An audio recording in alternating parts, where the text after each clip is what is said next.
paz seja convosco. Continuando a nossa série A Sabedoria que Vem do Alto, hoje nós temos mais um ponto para discussão. Durante o seu ministério e a sua vida aqui na Terra, Jesus foi um pregador ou um mestre? Inicialmente, a gente tem que entender exatamente o que significa pregar. Pregar é a ideia de nós anunciarmos constantemente uma mensagem. É aquilo que nós acreditamos, é aquele trabalho contínuo de levar uma ideia, uma mensagem, uma palavra sobre um determinado tema ou assunto. Ou seja, o termo que nós utilizamos de pregar um sermão não seria o mais adequado. Nós pregamos o Evangelho, nós pregamos a favor da paz, nós pregamos contra o racismo, nós pregamos contra a desigualdade de gêneros.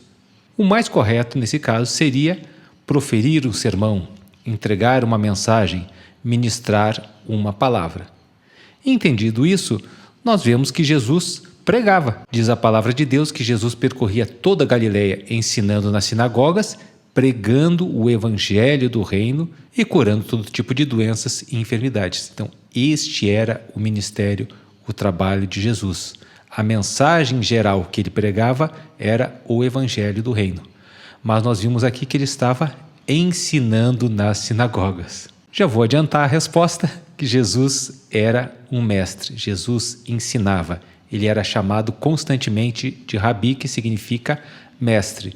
Essa ideia de proferir um sermão, de algo mais formal, mais poético, às vezes até mais teatral, foi algo que surgiu na Idade Média a partir da criação da Igreja Católica, onde a palavra de Deus passou a ser anunciada em grandes igrejas, em catedrais.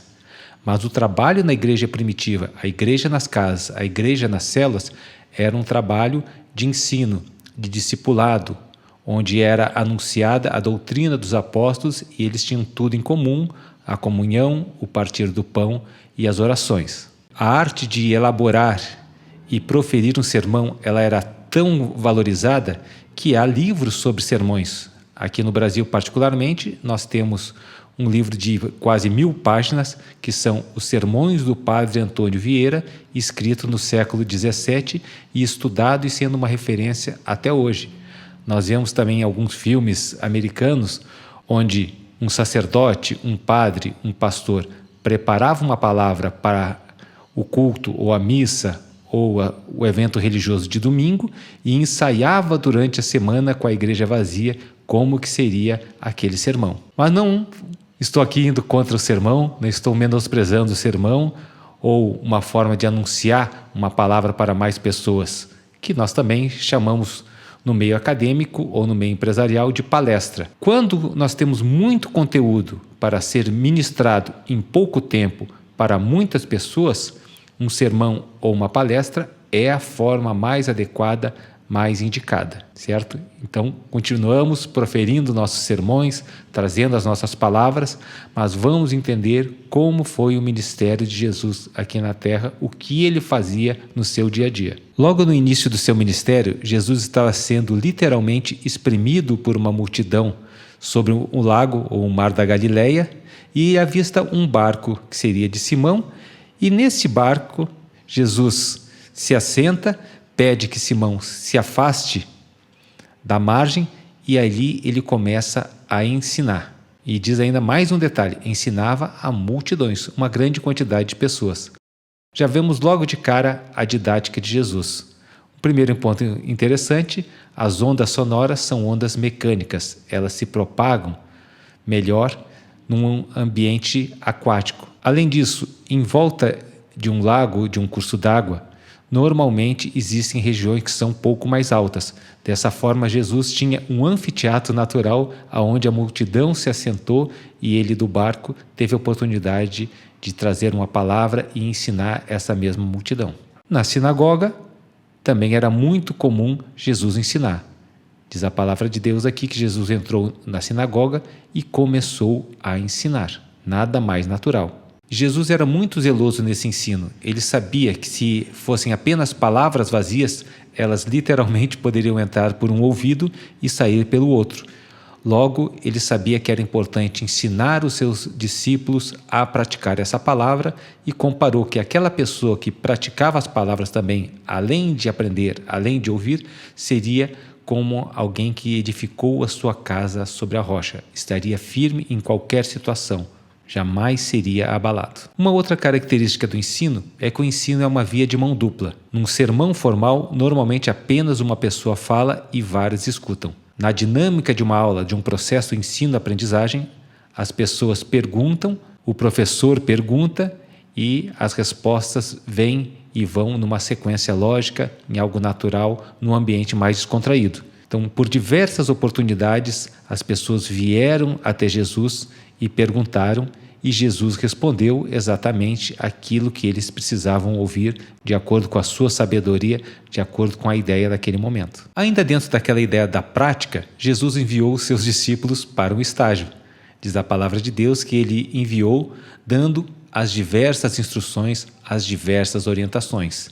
Inicialmente os 12 apóstolos e mais à frente ele envia 70 pessoas para fazer uma obra prática, ou seja, pregar o evangelho em diversas cidades, longe daquele ambiente onde eles já estavam ali inseridos no seu dia a dia.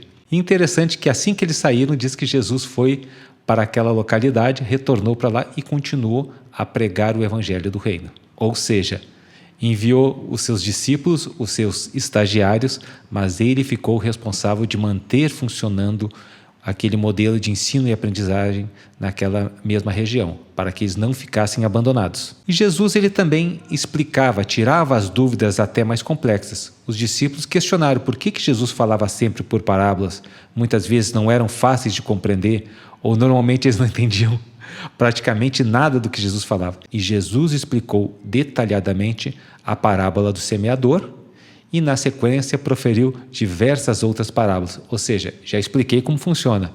Vamos agora praticar, vou dar a oportunidade para vocês também interpretarem corretamente. Uma fase importante do processo ensino e aprendizagem é a avaliação. Não adianta a gente achar que está ensinando, que é o melhor professor do mundo, transmitindo uma grande quantidade de conhecimento, se nós não identificarmos se as pessoas compreenderam. Ou seja, era necessário avaliar se eles estavam entendendo corretamente aquilo que Jesus estava explicando.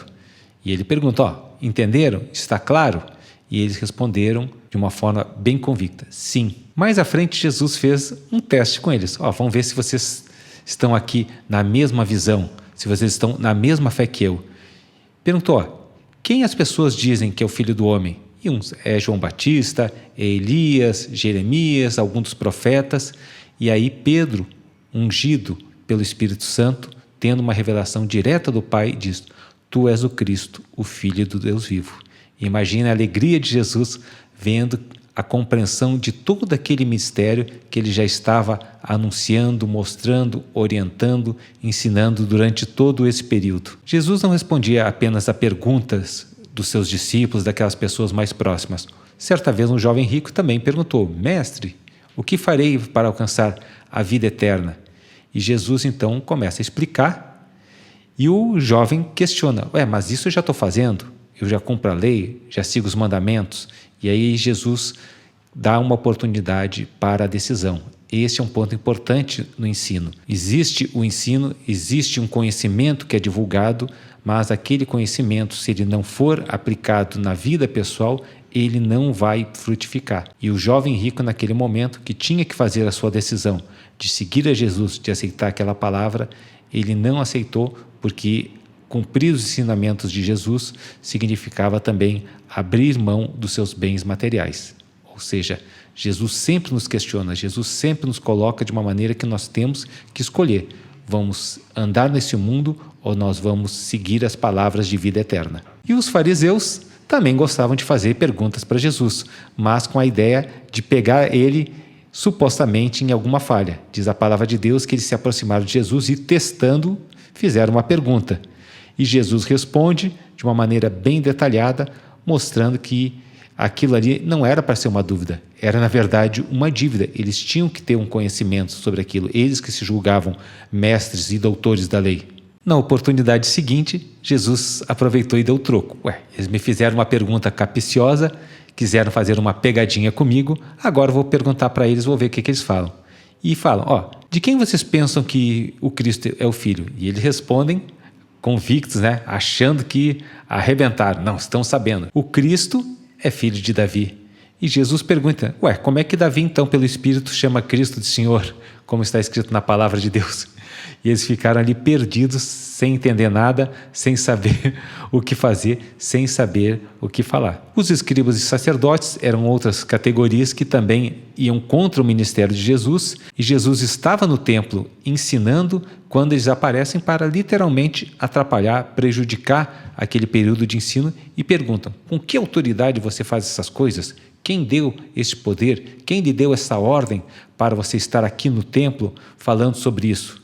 E Jesus fez uma pergunta, então vou perguntar para vocês, se vocês responderem eu também digo.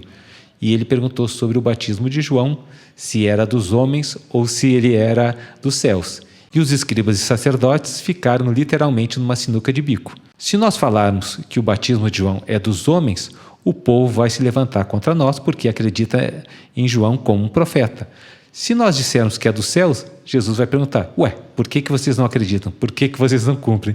Então eles disseram, não sabemos. E Jesus, completando com bastante humor, até um pouco de sarcasmo, anunciou, então também não vou explicar para vocês com que autoridade eu faço e ensino todas essas coisas. No final, quando Jesus estava concluindo seu ministério aqui na terra, ele nos deu uma grande comissão e diz, ide, fazei discípulos em todas as nações, batizando-as em nome do Pai, do Filho e do Espírito Santo, e particularmente ensinando-as a guardar todas as coisas que vos tenho ordenado. E eis que estou convosco todos os dias, até a consumação dos séculos. Mais uma vez, a ênfase. Da mesma maneira que Jesus ensinou os seus apóstolos, os seus discípulos, eles deveriam continuar essa obra e também ensinando. E essa comissão, essa ordem, essa ordenança está sobre nós até hoje. Nosso papel é ensinar todas as pessoas a guardar tudo aquilo que Jesus nos ensinou, tudo aquilo que Jesus nos ordenou. Mas alguns ainda podem tirar da manga. Não, mas Jesus proferiu um sermão muito famoso, por sinal, o famoso Sermão da Montanha. Então vamos ver se realmente foi o Sermão da Montanha. Diz a palavra de Deus, Jesus, ao ver as multidões, subiu ao monte, se assentou e os seus discípulos se aproximaram dele. Então passou a ensiná-los. Ou seja, na verdade, não foi o Sermão da Montanha, foi a aula da montanha.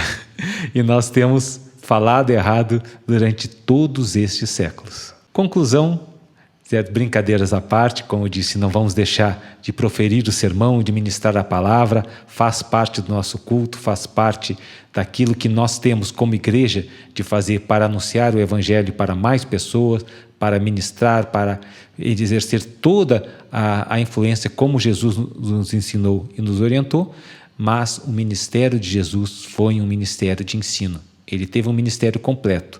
É o nosso Senhor e Salvador. Ele também atuou como um profeta, como evangelista, como um sacerdote segundo a ordem de Melquisedeque. Ele é o rei que há de vir e que vai reinar com poder, com glória sobre todas as nações, mas acima de tudo, ele é o nosso mestre, aquele que nos ensina, aquele que nos orienta, aquele que nos corrige, aquele que nos mostra o caminho certo. Que nós aguardamos agora nesse final do ano de 2024, o ano de 2025, entendendo esse ministério de Jesus e esperando que ele cresça e que nós diminuamos e continuemos fazendo a sua obra, exercendo aquela comissão que ele nos deu. Obrigado, Deus abençoe e até o próximo vídeo.